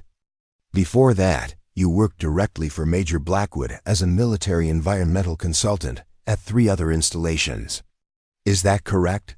Wesley paled visibly. "My professional background isn't relevant to the scientific validity of our findings. I believe it's highly relevant to understanding potential conflicts of interest," Martinez countered. "Particularly when independent testing by a laboratory with no connection to this project shows such dramatically different results." The council chambers had grown completely silent, the audience riveted by the methodical dismantling of the official narrative. Eleanor recognized that Martinez was executing a carefully planned strategy, systematically addressing each aspect of the cover-up without allowing the military representatives to deflect or reframe the discussion. From the back of the room, a new figure appeared, Major Richard Blackwood himself, moving with the confidence of someone accustomed to commanding authority in any room he entered. His arrival created an immediate shift in the energy of the chamber, military personnel straightening instinctively in his presence. "Mayor Hayes," Blackwood said, his voice carrying without need of the microphone, "I apologize for my late arrival. Given the sensitive nature of the matters being discussed, I felt it important to address the council directly." Hayes looked momentarily unsure how to respond to this unscheduled intervention. "Of course, Major. Would you like to make a statement?" Blackwood strode to the podium, taking control of the space with practiced ease. His uniform was impeccable, his bearing projecting absolute authority. Eleanor watched him scanning the room, noting how his gaze paused briefly on her before continuing its sweep. He knew exactly who she was and what threat she represented to his career. "Thank you, Mayor Hayes and council members, for allowing me to address these concerns directly. I understand the community's apprehension when faced with conflicting information about environmental safety. Nothing is more important than the health and welfare of American citizens, the very people our military exists to protect." His opening was perfectly calibrated to position himself as aligned with the community's interests rather than opposed to them. Eleanor had to admire the tactical skill, even as she prepared to counter it. The proposed training facility represents a significant investment in Westridge's future, jobs, economic development, and an opportunity to contribute meaningfully to national security. That's why we conducted thorough environmental assessments before proceeding, using established firms with proven expertise. Blackwood paused, his expression shifting to one of regret. "Unfortunately, it appears that individuals with personal agendas have attempted to disrupt this project by circulating unverified claims based on improperly obtained samples. While I respect the right of citizens to question government actions, I cannot allow misinformation to create unwarranted fear." He turned toward the council, his voice hardening slightly. "I must inform you that the Department of Defense has classified certain aspects of this project under national security directives. This classification extends to environmental data that could reveal operational details about the proposed facility. Individuals who have accessed, transported, or publicized this classified information may have violated federal law." The implied threat hung in the air. Blackwood was leveraging classification authority to intimidate those involved in exposing the contamination evidence. Eleanor had anticipated this move. It was the standard playbook when other containment efforts failed. Councilwoman Martinez was not intimidated. "Major Blackwood, are you suggesting that information about public health hazards can be classified to prevent community awareness?" "I'm stating that certain technical specifications related to military installations fall under classification protocols established by executive order," Blackwood replied smoothly. "The interpretation of those protocols is not subject to local government review." Eleanor recognized her moment. The confrontation had reached precisely the point where Blackwood's strategy could be most effectively countered. She stood, drawing all eyes in the chamber. "Major Blackwood is technically correct about classification authorities," she said, her voice clear and confident. "But he's omitting crucial context about how those authorities are being misused in this case." Blackwood's expression darkened as he recognized Eleanor publicly for the first time. "Miss Reed is not an authorized participant in these proceedings." Mayor Hayes looked confused. "And you are?" "Eleanor Reed, former senior intelligence analyst with the Department of Defense. I specialized in environmental impact assessments of military operations before leaving government service 3 years ago." She moved toward the central aisle, ensuring her voice would carry throughout the chamber. "I'm very familiar with how classification protocols work, having held top secret clearance for 8 years. I'm also familiar with how those protocols can be misused to conceal information that should be public." Blackwood's security team moved slightly closer to the aisles, but Eleanor continued before they could intervene. "Major Blackwood is invoking classification not to protect national security, but to prevent public awareness of a pattern of environmental negligence that extends beyond Westridge. 3 years ago, I was part of an assessment team that identified similar contamination risks at another Blackwood-commanded facility during Operation Clearwater. Our findings were classified, our team was disbanded, and 27 civilians subsequently developed serious health conditions linked to water contamination." The chamber erupted in murmurs as this new information registered.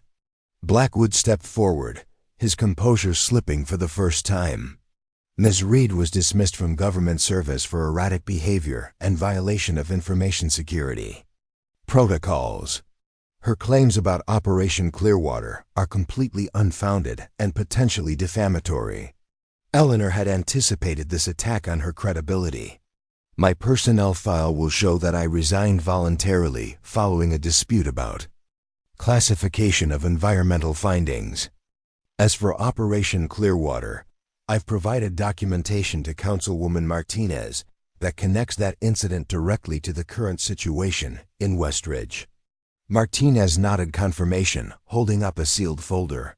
"I have received this documentation and reviewed it with the town's legal counsel. It establishes a clear pattern of environmental data being classified to prevent public disclosure of contamination risks at multiple military installations under Major Blackwood's command." Blackwood's expression had turned to barely controlled fury. "This is a direct violation of classification protocols. Both of you are now subject to federal investigation for unauthorized disclosure of classified information." Eleanor smiled slightly. "That would require the information to be legitimately classified in the first place, Major. Executive Order 13,526 specifically prohibits Classification for the purpose of concealing violations of law or preventing embarrassment to agencies or officials. Using classification to hide environmental contamination that violates EPA regulations falls squarely within those prohibited purposes. The legal precision of her response clearly surprised Blackwood, who had likely expected emotional appeals. Rather than a technical challenge to his classification authority, before he could respond, Eleanor pressed her advantage. Furthermore, I've submitted comprehensive documentation to the Intelligence Community Inspector General detailing this misuse of classification. That submission triggers whistleblower protections under federal law, making any retaliatory action against those who have exposed this information legally problematic. The audience had grown completely silent, witnessing a confrontation between military authority and citizen oversight that few had ever seen directly. Eleanor maintained her focus on Blackwood, recognizing that this public moment represented the culmination of a 3-year journey from government analyst to whistleblower. The people of Westridge deserve to know what building this facility would mean for their health and their children's health. No classification protocol or national security justification can legitimately override that fundamental right. A woman in the audience stood, identifying herself as a pediatrician at Westridge Medical Center.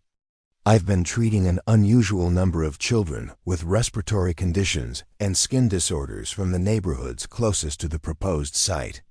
Are you saying these health issues might be connected to existing contamination?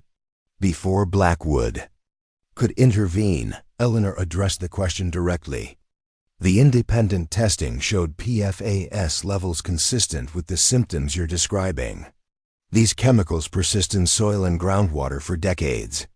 Construction activities at the site would disturb these compounds and potentially increase exposure through dust and further groundwater penetration. Another resident stood, a middle-aged man in construction worker's clothes. I was excited about the jobs this facility would bring, but my grandson has been sick with breathing problems for months. Are you telling me I have to choose between work and his health? The human dimension of the crisis was emerging through these personal testimonies, transforming abstract data into lived experience. Eleanor watched as Blackwood recognized his losing position. No amount of classification authority or security protocols could counter parents' concerns for their children's health. Councilwoman Martinez seized this moment to redirect the meeting toward action. Given the serious questions raised about the environmental safety of this project, I move that the council immediately suspend all permits and approvals pending a comprehensive independent assessment by the EPA and state environmental authorities. Council members who had previously supported the military facility now faced intense public scrutiny. One by one, they indicated support for Martinez's motion, unwilling to be seen as prioritizing the military project over community health concerns. Mayor Hayes, reading the room clearly, called for a formal vote. The motion passed unanimously, effectively halting the project that Blackwood had spent months advancing through bureaucratic channels. The major stood rigid at the podium, his authority undermined in the most public manner possible. As the meeting transitioned to public comments, Eleanor made eye contact with Jessica, the film student whose courage in transporting the soil samples had been instrumental in exposing the truth. The young woman's expression reflected a dawning understanding of how ordinary citizens could challenge powerful institutions when armed with verifiable information and moral clarity. Blackwood left the podium without further comment, but as he passed Eleanor in the aisle, he spoke just loudly enough for her to hear. This isn't over, Reed, not by a long shot. Eleanor watched him exit with his security team, knowing his threat wasn't empty. The public victory in Westridge was significant, but incomplete. Blackwood commanded resources and influence that extended far beyond this small town. The confrontation would continue in other forums, federal investigations, classified briefings, potential legal actions against those who had exposed the cover-up. But something fundamental had changed today.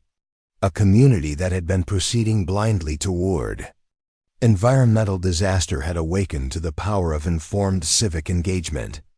Residents who had previously accepted official assurances without question were now asking for evidence and verification. The machinery of classification and security protocols that normally operated without public scrutiny had been exposed to community oversight. As the meeting continued, Eleanor observed small interactions throughout the chamber that signaled this transformation. Neighbors exchanging contact information to form monitoring groups, healthcare workers discussing systematic documentation of symptoms, journalists making connections with residents willing to share their experiences. A network of civic engagement was forming spontaneously, created by the shared recognition that protecting their community required active participation rather than passive trust. Martinez approached Eleanor during a brief recess, speaking quietly. To avoid being overheard, "You knew exactly when to intervene. You've been planning this confrontation for weeks, haven't you?" Eleanor nodded slightly. Planning, gathering evidence, building a network of people willing to stand against misused authority.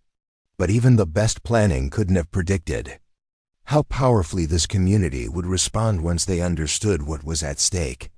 "Blackwood won't give up easily," Martinez warned. "He has connections at levels of government we can't even approach." "I'm counting on it," Eleanor replied. "His response will reveal more about how these systems operate than any single document could.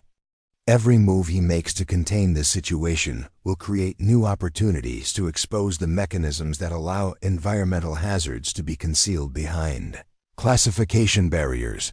Martinez studied Eleanor with new understanding. "This isn't just about Westridge for you, is it? It's about changing how these decisions are made everywhere. It's about ensuring that national security can't be invoked to override public health. The two aren't mutually exclusive. Protecting citizens should be the foundation of security, not its casualty." As the council meeting resumed, Eleanor watched the proceedings with the satisfaction of someone who had helped set powerful forces in motion. The outcome remained uncertain. Blackwood would deploy every resource at his disposal to regain control of the narrative and punish those who had exposed his actions. Federal agencies would face conflicting pressures between environmental protection mandates and military priorities. Westridge residents would need to maintain their engagement through a process that might extend for months or years.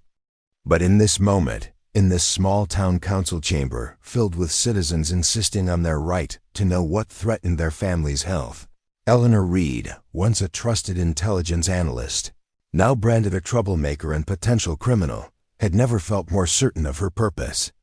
The skills she had developed analyzing threats to national security were now being used to protect citizens from threats concealed by that same security apparatus.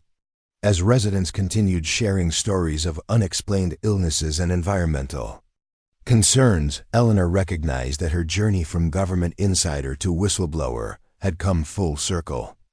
She had left the Department of Defense believing she could better serve the public from outside the system. Today had proven that belief correct in ways she couldn't have anticipated when she first noticed unusual medical patterns in her hometown. The confrontation with Blackwood would continue, but something irreversible had occurred in Westridge. A community had awakened to its own power when armed with truth that powerful interests had tried to suppress. That awakening would spread beyond this single town, creating ripples through the systems that had allowed environmental hazards to be classified away from public scrutiny. Eleanor remained in her seat as the meeting continued into the evening, watching democracy function exactly as it was designed to, not as an abstract concept or a campaign slogan, but as the practical, messy, vital process of citizens insisting on their right to protect their community from harm, regardless of how powerful the interests aligned against them might be. The morning after the council meeting, Westridge awakened to national news vans parked along Main Street and satellite trucks positioned outside Town Hall. What had begun as a local controversy had exploded onto the national stage overnight. transforming a small town's environmental dispute into a high-profile confrontation between military authority and community rights. Headlines across major news outlets framed the story in dramatic terms. Whistleblower exposes military cover-up of toxic contamination and classification powers used to hide environmental hazards. Eleanor watched the media coverage from Dr. Park's mother's kitchen, sipping coffee as reporters interviewed Westridge residents about their health concerns and growing awareness of the contamination issue.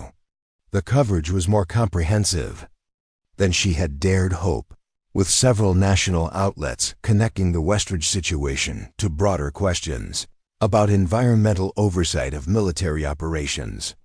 "They're calling you a hero," Mrs. Park observed, setting a plate of toast beside Eleanor's laptop. "Front page of the Westridge Chronicle has your picture from the council meeting. Former intelligence analyst risks everything to expose truth." Eleanor smiled slightly. The media loves creating heroes and villains. The reality is always more complicated. "Sometimes it isn't," the elderly woman replied with surprising firmness. "Sometimes people really do risk everything to help.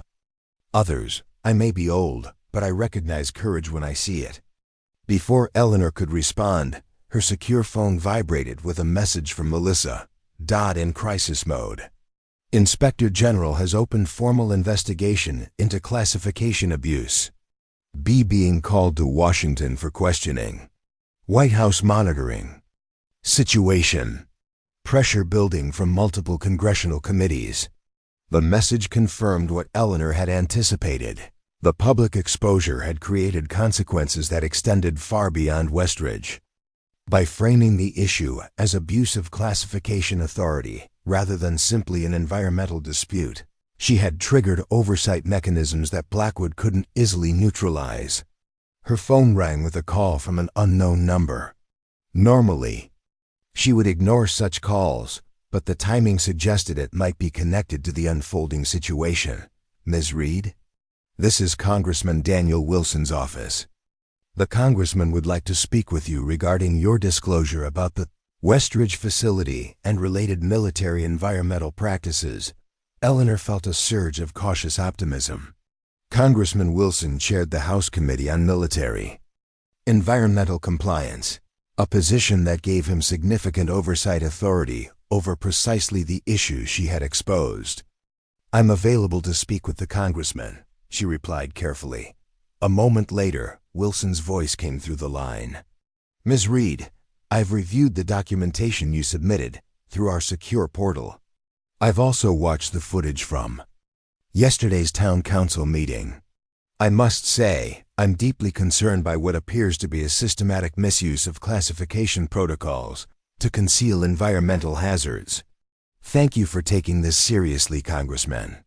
The Westridge situation isn't an isolated incident. There's a pattern across multiple installations where Major Blackwood has prioritized operational efficiency over environmental safety and public health. So I see from your documentation. My committee is convening an emergency hearing next week to address these allegations.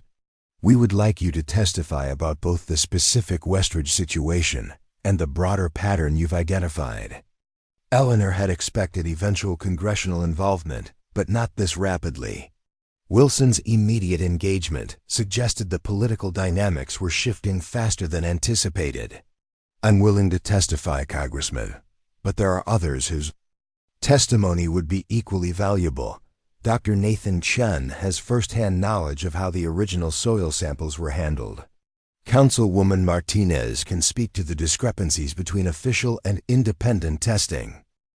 Rather than continuing to defend Blackwood unconditionally, the Department of Defense was creating institutional distance between itself and the individual most closely associated with the controversial practices. Eleanor's secure phone vibrated with a message from Melissa. "Transfer is real. Being isolated by senior leadership. Inspector General investigation expanding to include all facilities under his previous command. System protecting itself by sacrificing him." The message confirmed what Eleanor had suspected.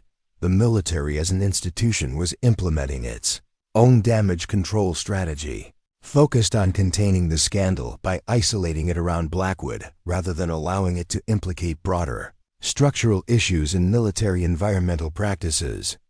Eleanor recognized both the progress this represented and its limitations. Blackwood's removal from operational authority was an important step toward preventing future abuses, but focusing accountability on a single officer risked obscuring the systemic problems that had enabled his actions. The congressional hearing would be crucial for ensuring that the investigation addressed the underlying issues rather than simply identifying the convenient scapegoat. As evening approached, Eleanor received an unexpected visitor at Mrs. Park's home, Councilwoman Martinez, arriving without prior notice and looking uncharacteristically concerned.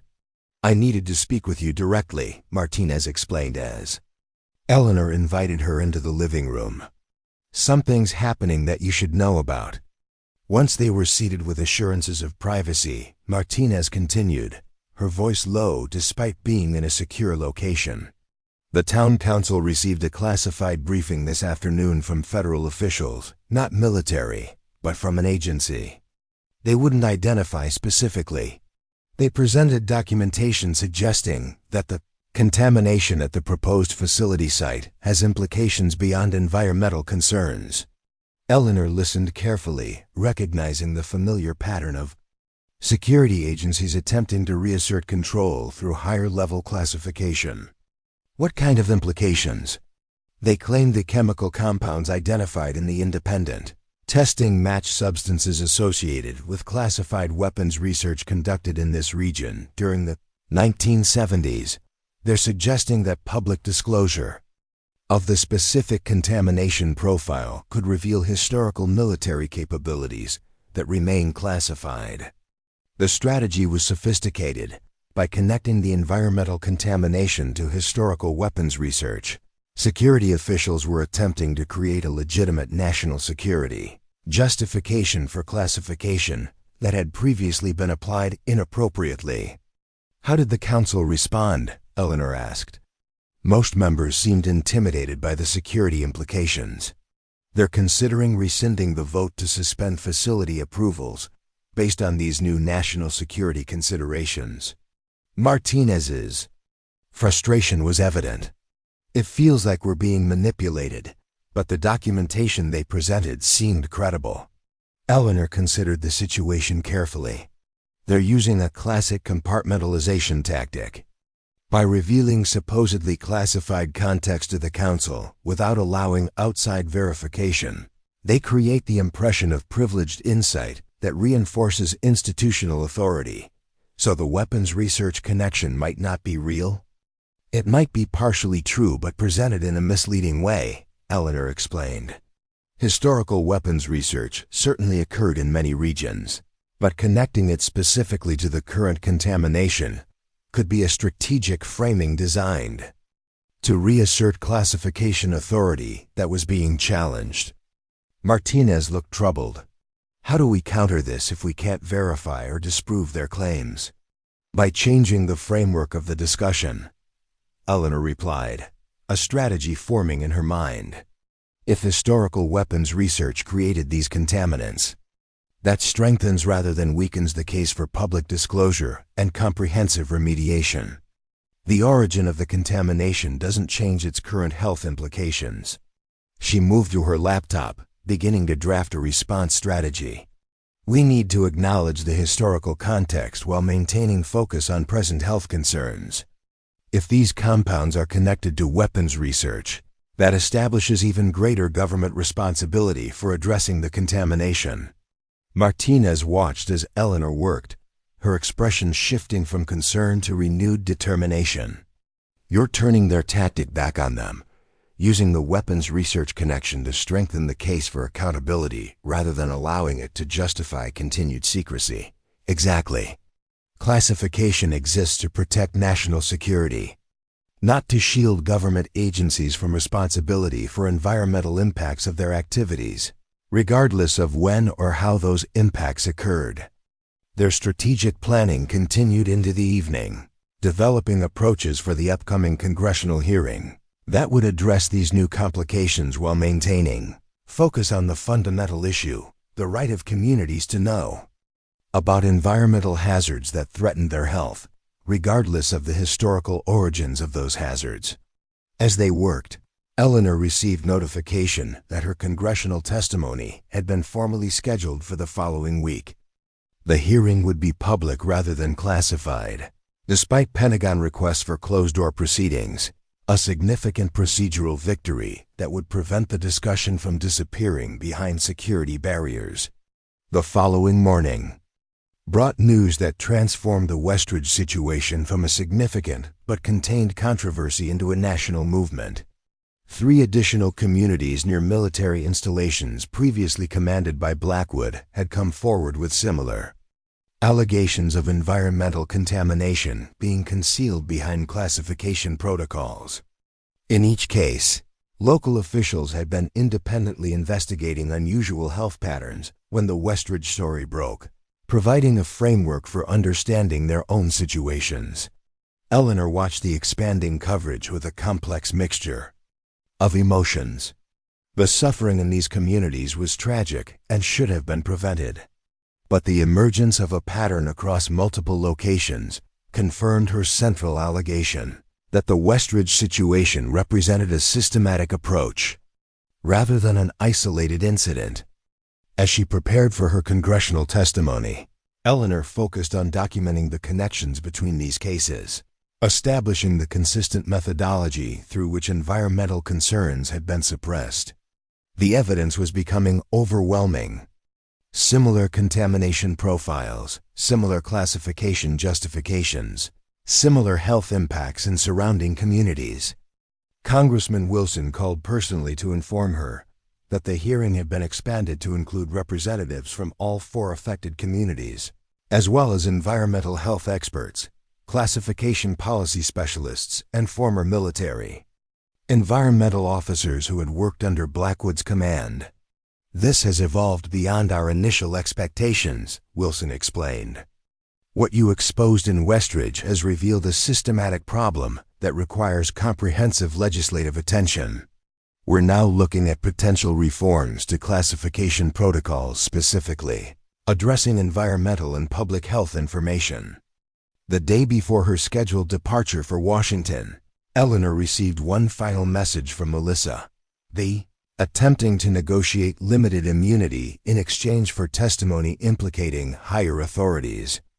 DoD leadership in full damage control. System fracturing under pressure. Your congressional testimony now has attention at highest levels. The message confirmed what Eleanor had begun to suspect. Blackwood was not simply a rogue officer implementing his own priorities. He had been operating within a system that tacitly encouraged his approach, valuing operational efficiency and cost control over environmental compliance and public health. As accountability threatened to reach him personally, he was predictably attempting to implicate those who had benefited from his methods, while maintaining plausible deniability. On the morning of her departure, Eleanor took a final walk through Westridge, observing the transformation that had occurred in just 2 weeks. EPA testing equipment was visible at multiple locations throughout town. Community health monitoring stations had been established at the medical center and several schools. Signs in shop windows declared "Right to Know" and "Health Before Wealth," slogans that had emerged organically from the community's awakening to environmental justice issues. Outside the town hall, she encountered Jessica documenting the EPA's work for her expanded documentary project. The young filmmaker had evolved from a student completing an assignment into a dedicated chronicler of a community's fight for environmental justice. "Ms. Reed," Jessica called, approaching with her camera. "Would you be willing to give a final interview before you leave for Washington? Your perspective on how this situation has evolved would be invaluable." Eleanor agreed, recognizing the importance of documentation beyond official proceedings. As they found a quiet location for the interview, Jessica's questions revealed how much she had learned about Environmental Justice and Government Accountability in the past 2 weeks.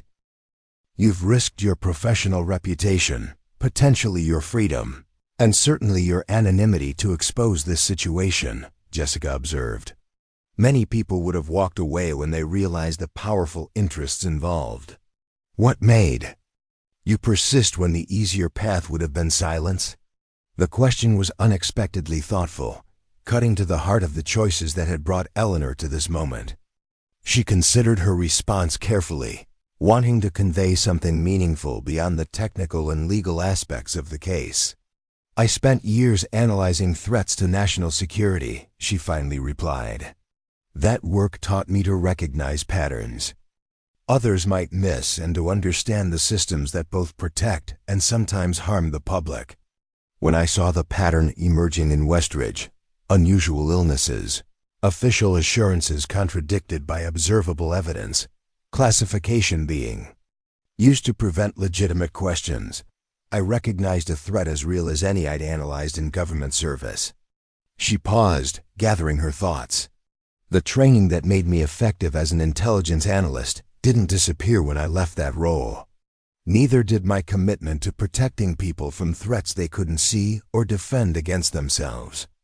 The skills remained the same, only the application changed." Jessica nodded, understanding the deeper significance. "So in a way, you never stopped serving. Just shifted who you were directly accountable to from government hierarchy to the community itself." "That's a perceptive way to frame it," Eleanor acknowledged. "Security and protection have many dimensions. Sometimes genuine security requires challenging the very institutions tasked with providing it, especially when those institutions lose sight of who they ultimately serve." As their interview concluded, Eleanor observed a group of children playing in a park where EPA technicians were collecting soil samples nearby. The juxtaposition crystallized why this fight mattered, not for abstract principles of government accountability or classification reform, but for tangible protection of communities where real people lived, worked, and raised families. Tomorrow, she would testify before Congress, helping to create a formal record of how classification powers had been misused to conceal environmental hazards across multiple communities. That testimony would inform potential legislative reforms and accountability measures for those responsible. The systems that had allowed military operational priorities to cuckoo, override environmental safety and public health would face unprecedented scrutiny. But today, watching Westridge citizens actively engaged in monitoring the health of their community, Eleanor Reed, once dismissed as just a civilian by those who underestimated her determination and capabilities, saw the most meaningful outcome of her decision to challenge powerful interests. A community that had nearly proceeded blindly toward environmental disaster had transformed into an informed, engaged citizenry actively participating in protecting their collective well-being. What had begun with one person recognizing a pattern that others had missed had evolved into a movement spanning multiple communities, challenging fundamental assumptions about secrecy and accountability in military environmental practices. The classification barriers that had once seemed impenetrable had been revealed as vulnerable to the most powerful force in a democracy: citizens insisting on their right to know what affects their lives and the lives of their children. As Eleanor prepared to depart for Washington, she carried with her not just documents and testimony, but the collective trust of communities that had learned the essential lesson she had hoped to teach, that ordinary citizens armed with verifiable information and moral clarity could effectively challenge even the most powerful institutions when those institutions failed to protect the people they were created to serve.